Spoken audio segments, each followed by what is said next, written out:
Dear friends, I am Nikhil Kumar. I am a professor of English in the Department of English of Veer Kunwar Singh University, Ara, in Bihar, in India.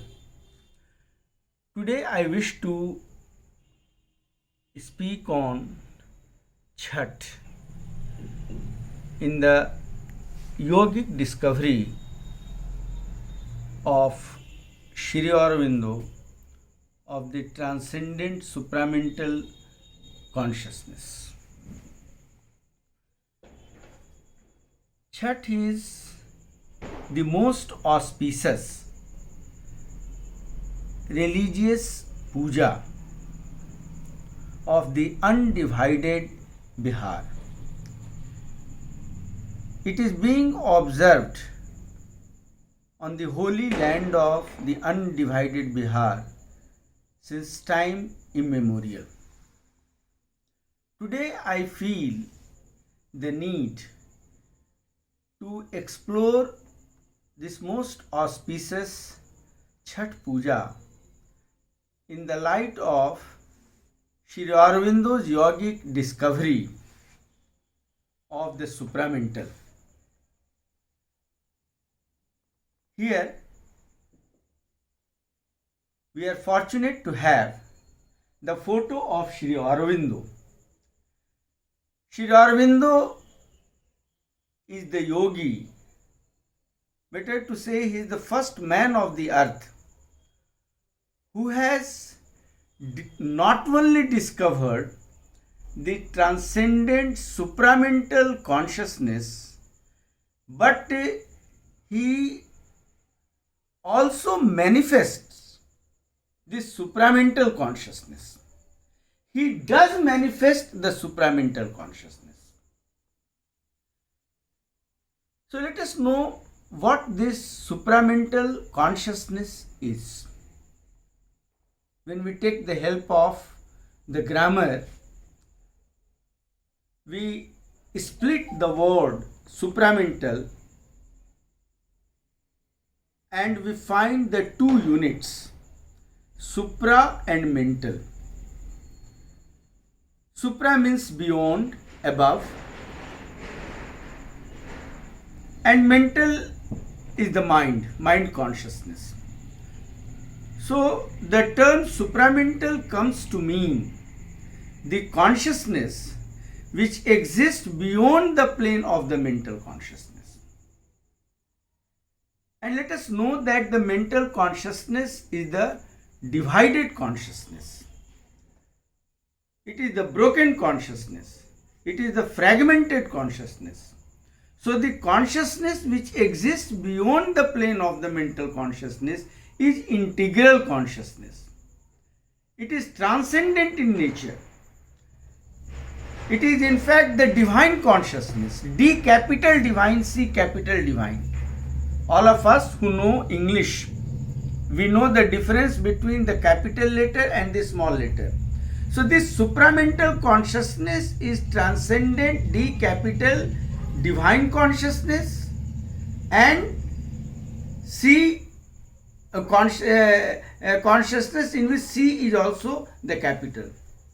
So it is transcendent divine consciousness which exists beyond the plane of creation. It is this very consciousness which has brought the creation itself, the Srishti, into existence. Of this, the Vedic rishis say, Eko aham bahusyam prajayam. I am one. Eko aham, I am one. Bahusyam, become many. Prajayam, yet remain the same. Even when I come to be many, the sovereign oneness of I continues to exist. So this one is the transcendent divine consciousness. Transcendent divine consciousness is one. That is to say the integral consciousness. It is the consciousness of the oneness. And this transcendent divine consciousness wills to be many. When it wills to be many, its separative principle comes into operation, as a result of which the mind consciousness or mental consciousness is born. Mental consciousness is within the domain of creation, and the supramental consciousness exists beyond the domain of creation itself. Sri Aurobindo is the first man who is born with this transcendent supramental consciousness. His yogic consciousness has transcended the yogic consciousness of all the Vedic rishis and the writer of the Gita, and I must say very boldly, his yogic consciousness transcends the yogic consciousness of Lord Krishna. And this is very much evident when we study his monumental works like the Life Divine and Savitri and other important works. So it is for this very reason that it is a must for me to look into this most auspicious religious Chhath Puja.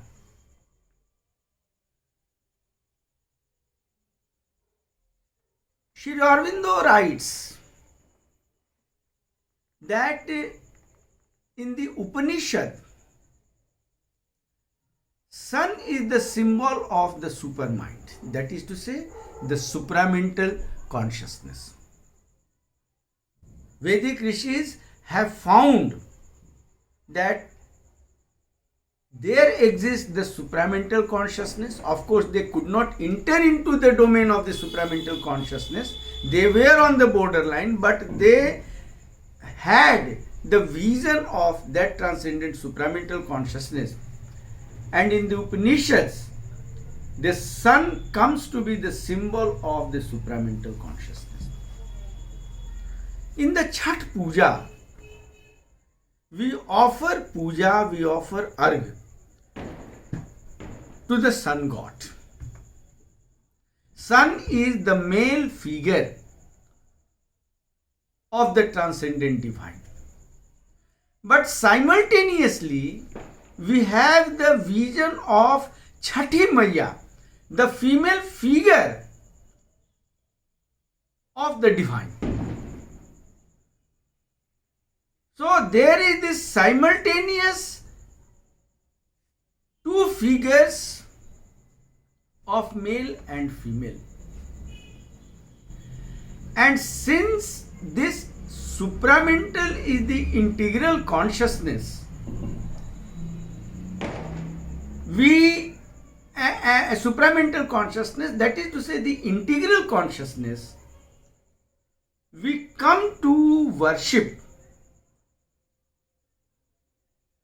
both the male and female figures in the form of sun god, in the form of Chhathi Maiya, which is in fact the transcendent divine supramental consciousness. So this puja or the vision of the divine is the mental vision of the supramental. So the very vision of the simultaneous presence of female figure and male figure of the transcendent divine is the sufficient evidence to show that this Chhath Puja is the puja of the transcendent supramental. And in fact, this supramental comes to transcend the separativity of the gender, the separativity of the male gender and the female gender, for which we have a term in Sanskrit. The Vedic rishis have given us the terms in Sanskrit, Ardhanarishwar. Ardhanarishwar is in fact the mental vision of the supramental.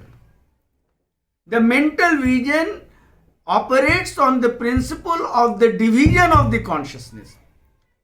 Because the mental consciousness is under the gravitational pull, is subject to to the separativity of consciousness, gravitational pull of the separativity of consciousness, it is not able to transcend the creation and visualize the transcendent in a transcendent supramental in its truthfulness.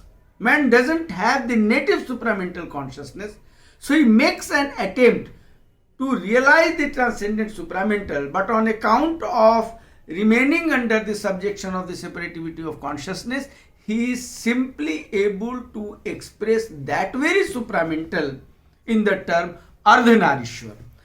Because of the principle of the division of the consciousness, separative principle of the essential divine consciousness, man understands that Ardhanarishwar means half male and half female. In fact, it is not half male and half female.